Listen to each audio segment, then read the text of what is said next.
pledge allegiance to the flag of the United States of America and to the republic for which it stands, one nation, under God, indivisible, justice for all. Welcome back, everybody. This is the second episode of 2023. Can you believe it? This week's half over, and so is this month. And listen, if you'd like to start receiving our newsletter that'll start publication in the first part of February, leave us your name and your email address, and we'll make sure we put you on our mailing list. Look, Patrick's ready to go. My name is Chris Williams, and you're listening to the Constitution Commandos. I got a T-shirt coming out that says, ban idiots, not guns. Yeah. Guns are not the problem. We got a bunch of kids running around Jackson waving guns around. They think it makes them feel special or respected or something. And they get really nervous when somebody like me just asks them, you think that gun scares me? I'm not worried about that gun. I'm worried about the idiot behind the trigger. Well, see, and the generation of today, if you were to tell them that even when you and I were in school and before, man, everybody that came to school had a rifle in their truck rear glass, had a pistol in the glove box. And they go on hunting as soon as they get out of school. Yeah. Everybody had a freaking gun all the time. On school campus. People weren't getting shot. Right. And if you tell somebody of this generation today that even happened, they won't believe they wouldn't believe it. There's no way they'd believe it. Oh no, but guns kill people. Well, no, guns don't kill people. People kill people. All right. You idiots that think y'all can vote at 16 or think you know what's best and, your parents let you have free reign. Man, your cerebral cortex hasn't even developed yet. Yeah, and the ones that are scared of toxic masculinity, the ones that refuse to have ever gotten in a fight, right? Y'all are the ones that are too quick to go to guns. Because if you don't ever get punched in the face once or twice, you don't realize that you'll heal from it. An ass whooping is an ass whooping. That's it. Man, I was punched in the face more than twice in second grade by one guy. Well, the four big guys holding me down didn't help any, but But if people don't get their asses handed to them once or twice, they will never understand that you do heal from that. Now they're so scared to get hit that the first thing they do is go for a gun. Yep. Oh, he was going to hit me. That big old boy was going to hit me. Well, you and the big old boy maybe need to get into a fight, and you'll realize that moment of pain, you grow out of it. You learn from it. You better learn from it. Oh, you're going to learn from it. You will learn from it. Only a truly stupid person will not learn from it. Because pain teaches. Yep. Pain builds character. That's one of the things that I loved about doing PT with the Marine Corps, because they always said, pain just lets you know you're still alive. It's a motivator. Weakness leaving the body. That's it. It's a motivator. And if you don't feel a little pain, I actually was talking to one of the doctors at the VA before I had my surgery. And they were asking me if I needed, now this is before my surgery, they were going to give me some Norcos for pain. And I said, no, I don't want them. And they said, well, how do you manage your pain? I said, deal with it.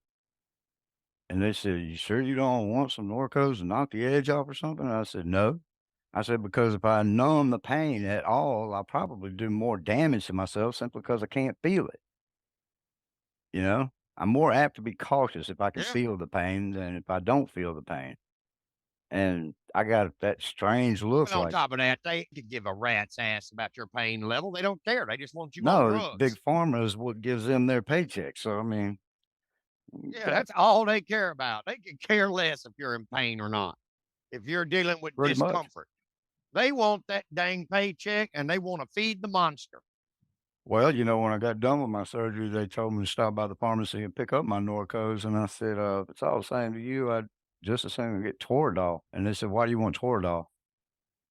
And the doctor said, don't you mean Tramadol? I said, yeah, it works pretty good for my brother. I said, but it doesn't do much for me at all. I said, Toradol, on the other hand, is it works really well for me, and it's a non-narcotic. That's what I want, and went and checked with the doctor. I guess it was the nurse I was talking to, and they came back and said the doctor refused to give me Toradol. Just go pick up my Norcos. No, I don't want the Well, Norcos. yeah, I mean, it's no different than, I mean, and I just, but, they'd given me oxycodone, hydrocodone. They'd given me so many things, because of my codeine allergy. I'm restricted on what I can and can't take. Right. Well, I went in there and I told them it doesn't work. If there was something else they could give me, and the first thing, well, they asked me, they said, "Well, what helps ease the pain for you?" And I told them honestly, I said, "Marijuana." And it Yeah. wasn't like I was just looking to just go blaze. Right. That was the one thing that actually it didn't take away the pain. It made it tolerable. Right. And what they were giving me did nothing to me. I mean, it was a futile thing. Why am I even taking this? I get zero relief. It doesn't make it tolerable. It doesn't do anything. Well, then they said, "Well, the only thing we can give you is OxyContin." And I'm like, so Oxycontin. the first thing you think of is you want to put me on basically heroin. Yep. I Get mean, you I'm, addicted. I mean, I'm just like, I don't want no damn OxyContin. Yep. Well, So I walked out of there with nothing. Scott Sims, I was talking to him one day, and, I had gotten some pain medicine from the VA, but I wasn't taking it, and I don't know if Scott had when he got out of the Marines that he broke his back, they had given him some, I guess it was OxyContin, but anyway, he got to where he liked taking them, and man, he was telling me, "Man, if you don't have to take them pain medicine, don't take them." He said, "'Cause I'm telling you, it's a vicious cycle getting off of it," and I said, "I agree," I said, "but that's not why I don't take them. I don't take them because 'cause I'd rather feel the pain than not. I don't wanna hurt myself more than I'm already hurting." So, but but you talk to any of most of the guys coming out of the military, especially guys that did, the things that you did, you know, they get those heavy narcotics and they end up getting addicted, and next thing you know, now they gotta have a dual diagnosis to deal with the PTSD that the government got them hooked on, you know what I mean? It's all about making money. It's all about making Oh yeah. money. Well, I don't play their silly little game, and I mean, the only pain, I mean, the only medication I get now, and I mean, don't get me wrong. I mean, I do take them at times. Yeah. Well, if you're It's like like my me, you'll wife. take it when you just about can't bear the pain no more. Yeah, if you see me taking anything, I don't Mhm. care if it's a BC or I don't care what it is. Right. If I'm taking something, it's because one, I've already been dealing with it, and two, it's time to do something. I mean, I'm about to lose my wits over the discomfort level. Yeah. So, but Yeah, that's the like way I am. my wife, it's like Salita and I went to New Orleans for our honeymoon one time. I mean, not a honeymoon, our anniversary. And I was actually going to race down there that weekend. And we get down there, we get in the room, and my back was hurting. And I mean, I managed it well in the car going down there.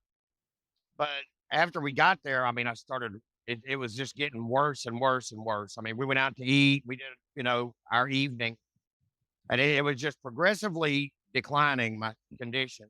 Yeah. And the next day, I was confined to a wheelchair. Well, I had to get the hotel to bring me a wheelchair, and I didn't take my muscle relaxers with me. You know what I mean? Because I rarely take 'em. Anyway, we got home. I took a muscle relaxer, and I was 1,000% better. But the muscle relaxer is the only pill or prescription that I get from the VA. I will not take. I never feel my pain pills hurt like hell all the time, round the clock. I mean, there is not a moment where I don't hurt.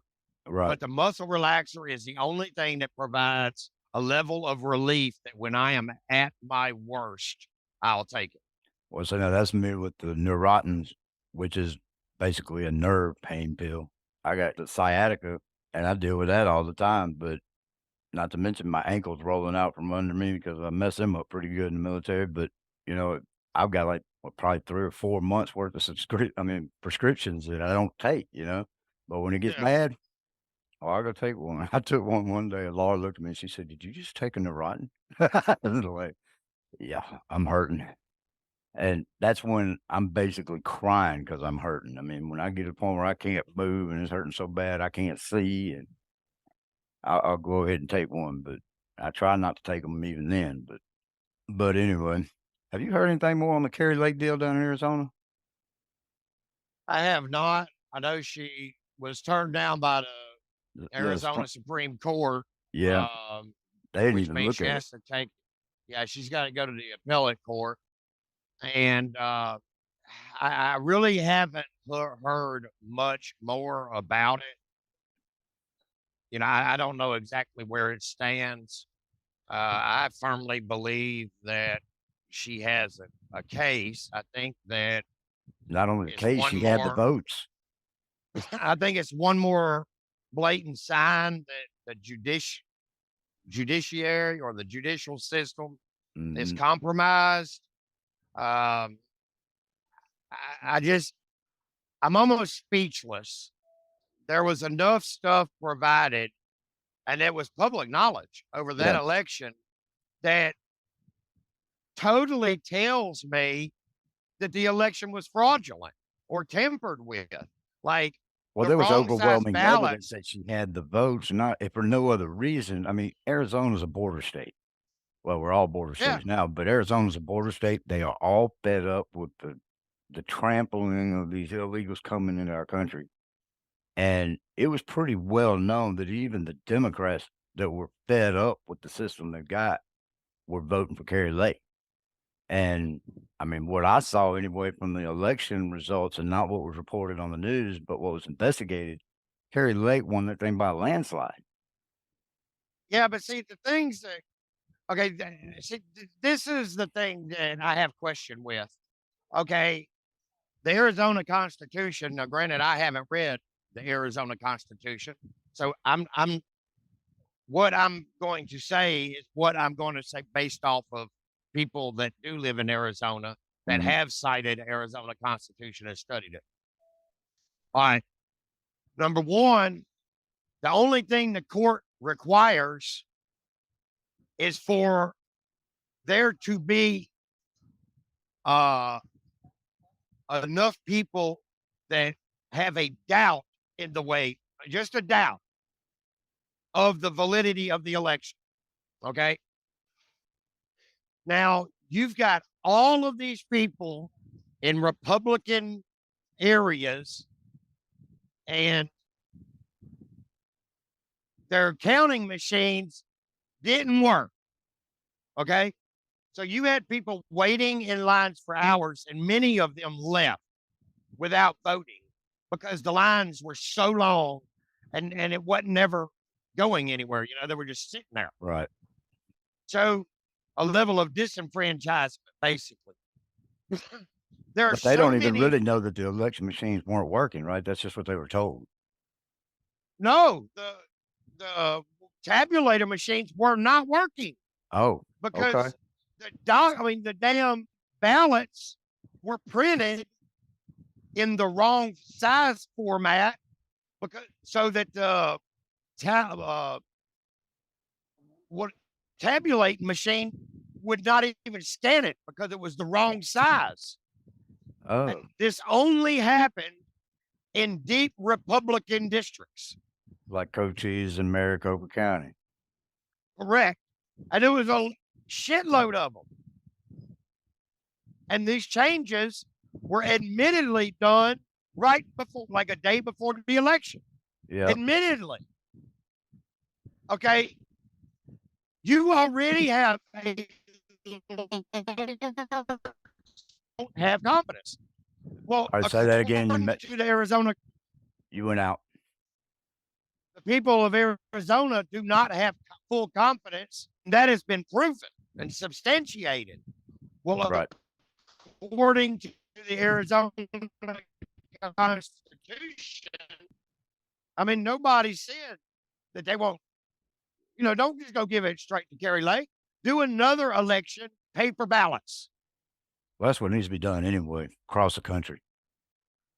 Well, I know, but see, I think that a lot of people that have paid attention to the Arizona election have come to the conclusion that judicial system, I mean, I don't want to say as a whole, but damn near as a whole, people have no confidence anymore.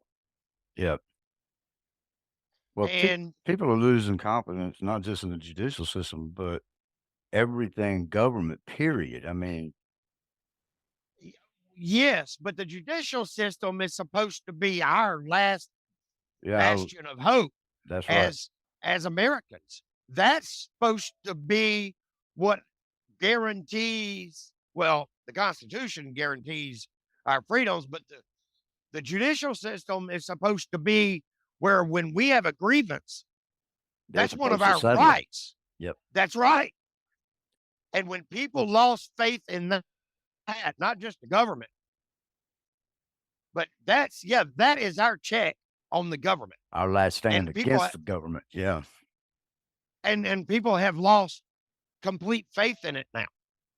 And that's the worrying part of the Arizona election to me is that the loss of confidence. When people quit feeling like our system is legitimately run with democratic principles in a sense of the elections as a republic, when people lose that confidence, it's over.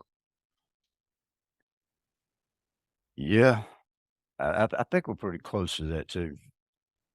Yeah, you think about all the immigration that's coming here right now. We're already losing our identity as Americans.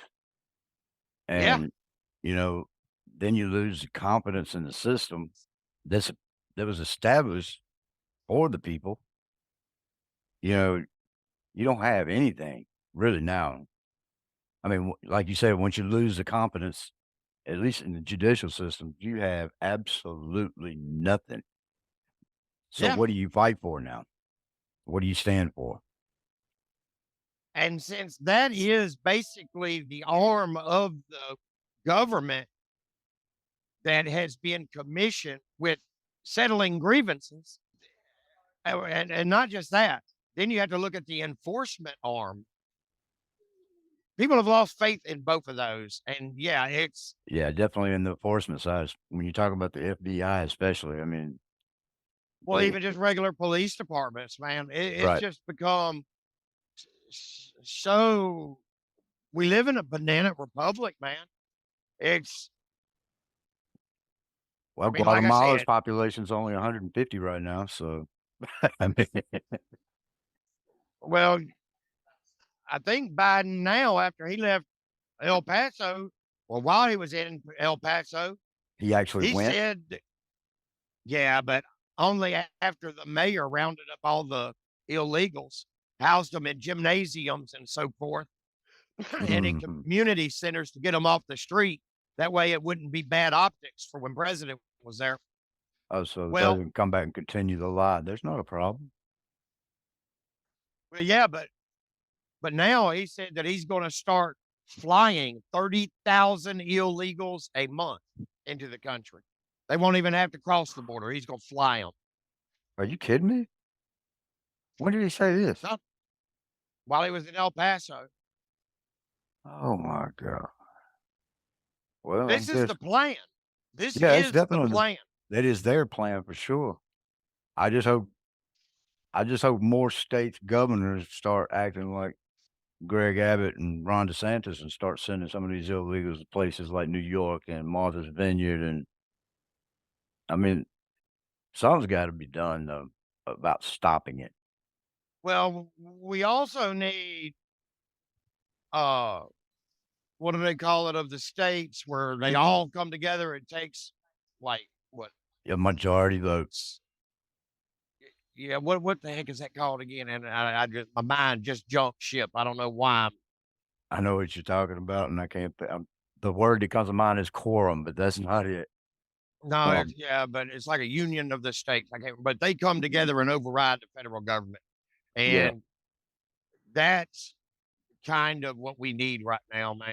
And Yeah, we got a I problem with that too because we got our states are now so divided. It is unreal,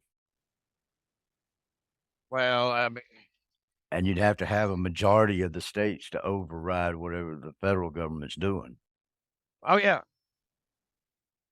and I don't think we'd have that. yeah, yeah. I don't know. If we do, it's I, close, real close. well, I mean, right now you have some people in Oregon. You've got a number of counties in Oregon. The eastern part of the state of Oregon are trying to become Idaho right now. Yeah, I'd heard about I that, which mean, is kinda surprising from Oregon. and well, from my understanding, the eastern part of Oregon is deep, deep red. They are not Democrats, Right. and they are disgusted with the way their Democratic government or their Democrat run government is governing, governing, Governing. the, yeah, Yep. governing them. And so they're literally trying to become Idaho. Yep. Well, And I think some of the communities in Idaho now, they are, I mean, they're not their elections that they're holding just for their municipalities, the people that are running on those ballots, they can't put an R or a D by their name. They're run as individuals. They talk about their policies they're running on or the platform they're running on, and that's it. Now, you can talk about yeah, whether they're Democrat or Republican after the election, but you're not going to know what they are during the election. And quite frankly, I think that's the way it needs to be anyway, because I mean, too many Democrat, people just vote party. there's that, but you said, what do you call it again? A uniparty? Yeah. Yeah, I mean, that's pretty much what it is, and the Democrat tag and the Republican tag, all that does is give you a couple of people standing at a microphone throwing mud at each other about their policies and how they voted and how dirty their underwear is so that the people can feel like they voted for somebody. You take a D and that R off their name, and I guarantee you'll hear more policy talk than you will slamming. And Yeah. quite frankly, I don't remember hearing too many debates, period, when politicians actually talked about the policies they were running on. It was just bashing their opponent. That's why I quit watching political debates years ago. Well, I mean, and that is what it is. It's just bashing Mudslinging. your opponent. Yeah. Yeah. I mean, that's why they have such large amounts of people in their campaigns, to go through and do a bunch of op research. I mean, it's just go find mud. We Yeah. don't care what, I don't care if they were in third grade. Go find some mud on them.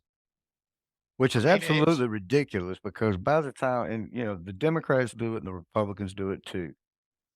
Those political candidates that run on those tickets, especially at the highest levels of government, those people are vetted before they can actually run. oh, yeah. Very thoroughly vetted. I So, mean, granted, there are things that'll come up in their past, but I mean, sure there is. I mean, every human being's got something. issues. Yeah.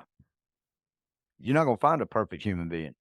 But what I'm saying is, after they get vetted, after they go through the vetting process to become a presidential or vice presidential candidate, I mean, you might as well leave them alone with the mudslinging. I mean, they've been through it already, you know? That's the way I look at it anyway. But even if it wasn't for the vetting process, these people need to get their heads out of the sand and just start talking policy, run on the policies, for that platform, and then stick to it, kind of like Donald Trump did. Just as an Yeah, but I example. think a lot of people question I think a lot of people question the vetting process too, because especially when you talk about presidential level. And as always, thank you for hanging out with us today, and we sure do appreciate it. Hey, and if you like us, tell your friends and family. Have them come listen too. Don't forget to leave your comments in the comment section below, and also follow us on Facebook and True Social. Don't forget, we got a big event coming up pretty soon, so be listening for the date. And on behalf of Patrick and myself, we're the Constitution Commandos, and we're signing out.